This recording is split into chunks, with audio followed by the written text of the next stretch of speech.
තමන්ගෙම නිවසේ ගුවන් යානා හදපු මහවැලි ගඟේ එස්කිමෝ ඔරුවකින් ත්‍රාසජනක ගමනක් ගිය. ක්‍රීඩාවෙන් ඔලිම්පික් වලට ගිය. ඒ වගේම ආසියාව පුරා ගොවීන්ගේ ජීවිත වෙනස් කළ මේ අපේ රටේ මිනිසා. ඔහු ආචාර්ය රේ විජේවර්ධන. 1924 අගෝස්තු 20 වන දින බ්‍රිතාන්‍ය ආධිපත්‍ය යටතේ තිබුණු සිලෝන්හිදී ඔහු උපත ලබනවා. ඔහු ඉතා බලවත් සහ ප්‍රබල පවුලකින් පැවතෙනවා. ලේක් හවුස් පුවත්පත ආරම්භ කළ ඩී.ආර්. විජේවර්ධන ඔහුගේ මාමා. ඔහුගේ පියා ප්‍රසිද්ධ වෛද්‍යවරයෙක්. මව ඉංග්‍රීසි ජාතික කාන්තාවක්. ඒ නිසා රේගේ ජීවිතය ආරම්භයේදීම පැරණි සම්ප්‍රදාය සහ බටහිර සිතුවිලි අතර ගමන් කරන එකක් වුණා. කොළඹ ලේඩිස් විද්‍යාලයෙන් ඉගෙනගත්ත කුඩා රේ පන්තියේ වැඩිපුරම කතා කරන ළමයා. විශේෂයෙන්ම රෝහිණී කියන ගෑනු ළමයා සමග. ගුරුවරියට එය හිසරදයක් වුණා. ඒ නිසා ඔහුට අසල හිටපු නිහඬම ගැහැණු ළමයා ඔහු ළඟින් ඉඳුවා. නමුත් ඒකත් අහම්බයක්. ඒ ගැහැණු ළමයා රෝහිණීගේ නිවුන් සහෝදරිය. අවුරුදු 4ක කුඩා වියේදීම රේ අපූරු දෙයක් කළා. පාසලේ මිදුලේ තිබූ අඹගහ යටදී රේ ඇයට විවාහ යෝජනාවක් කරනවා. hina යන කතාවක් වගේ පෙනුනත් ඒ සත්‍යයක්. අවුරුදු 20කට පස්සේ ඔහු ඇයව විවාහ කරගත්තා. ගල්කිස්ස ශාන්ත තෝමස් විද්‍යාලයට ගිය පසු රේට වෙනස් අත්දැකීමක්.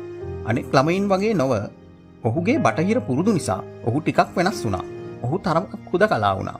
නමුත් ඒ හුදකලාව ඔහුට වාසියක් වුණා. ඒ ඔහුට හිතන්න නිර්මාණය කරන්න අවස්ථාව දුන්නා. රේට පොඩි කාලේ ඉඳලම තිබුණේ ගුවන් යානා පදවන්න ඕන කියන සිහිනය.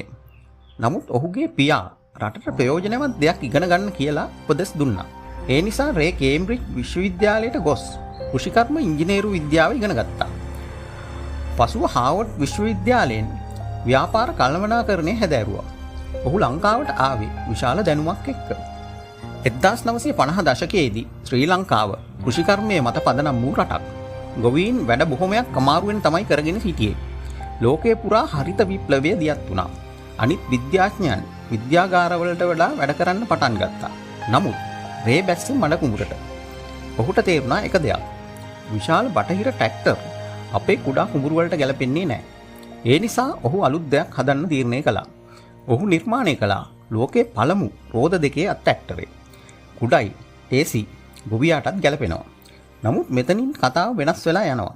ඒ ශ්‍රී ලංකාව ඒක අගය කළේ නැහැ. කිසිම ආයතනයක් ඒක නිෂ්පාදනය කරන්න ඉදිරිපත් උනේ නැහැ. අවසානයේ බ්‍රිතාන්‍ය සමාගමක් වන ලෑන්ඩ් මාස්ටර් සමාගම මෙම අත් ට්‍රැක්ටරේ ලෑන්ඩ් මාස්ටර් නමින් නිපදවන්න කැමති වුණා. අදටත් අපේ ගොවියෝ අත් ට්‍රැක්ටරේට කියන්නේ ලෑන්ඩ් මාස්ටරේ කියලා. නමුත් ඒක නිර්මාණය කළේ ශ්‍රී ලාංකිකයෙක් කියලා බොහෝ දෙනා දන්නේ නැහැ. රේ මෙතනින් නැවතිලා නැහැ. ඔහු මැලේසියාව, නයිජීරියාව වගේ රටවල කෘෂිකර්මය දියුණු කරන්න කටයුතු කළා. පසුව ඔහුට තේරුණා රසායනික පොහොර භයානක බව. ලෝකයේ සස්ටේනබිලිටි ගැන කතා කරනකොටත් රේ ඒ ගැන හිතලා තිබුණා. ඔහු පරිසර හිතකාමී කෘෂිකර්මය හඳුන්වලා දුන්නා. ඒ වගේම ඩෙන්ඩ්‍රෝ එනර්ජි කියන අදහස ඔහු හඳුන්වලා දුන්නා. දරවලින් මිදුලිය නිපදවීම. ඔහු Tamanගෙම ඉඩමක කුඩා බලාගාරයක් හදලා ඒක ප්‍රායෝගිකව පෙන්වුවා. නමුත් ඔහුගේ හිත තවමත් අහසේ. ඔහු ලෝක ප්‍රසිද්ධ ගුවන් යාන නිර්මාණ කටුවෙකු යටතේ පුහුණුව ලැබුවා. පසුව Tamanගෙම ගරාජයේ ගුවන් යාන කර්මාන්ත ශාලාවක් ආරම්භ කළා. ඔහු ගුවන් යාන හදන්න පටන් ගත්තා. ලිහිනියා, ෂූටික්කා වගේ නම් ඒවට තැබුවා. OR රේ කියලා ලියාපදිංචි වුණා. නව යානයක් හදපු වෙලාවේ ඔහු වික්ෂුන් වහන්සේලාට ආරාධනා කරලා පිරිත් කියවලා පසුව පියාසර කරනවා. දවසක් ඔහු ගුවන් යානයෙන් අතුරුදහන් වුණා. පසුව ඒ හම්බ වුණේ විහාර මහදේවී උද්‍යානයේ තිබිලා. ඔහු කියනවා මට හදිසියෙ වැසිකිළියට යන්න ඕන වෙලා බහින්න ඕන වුණා. එහෙම කියලා. ඔහුගේ විශ්වාසය හොඳ යානයක් ඕනම තැනකට බසින්න පුළුවන් වෙන්න ඕන. ඔහු විද්‍යාඥයෙක් විතරක් නෙවෙයි. ඔහු ඔලිම්පික් වලට ගිය ක්‍රීඩකයෙක්. සංගීත ශිල්පියෙක්. චිත්‍ර ශිල්පියෙක්. ඔහුගේ ජීවිතය වික්‍රමාන්විතයක්. 1910 අගෝස්තු 18 වෙනිදා ඔහු අප අතරින් සමුගත්තා. නමුත් ඔහු අපට ඉතිරි කළේ ලොකු ප්‍රශ්නයක්. අපි ඔහුව අගය කළාද? ඔහුගේ ජීවිතය කියන්නේ එකම පාඩමක්. වෙනස්ව හිතන්න ධෛර්යය තිබුණොත් ලෝකය වෙනස් කරන්න පුළුවන්.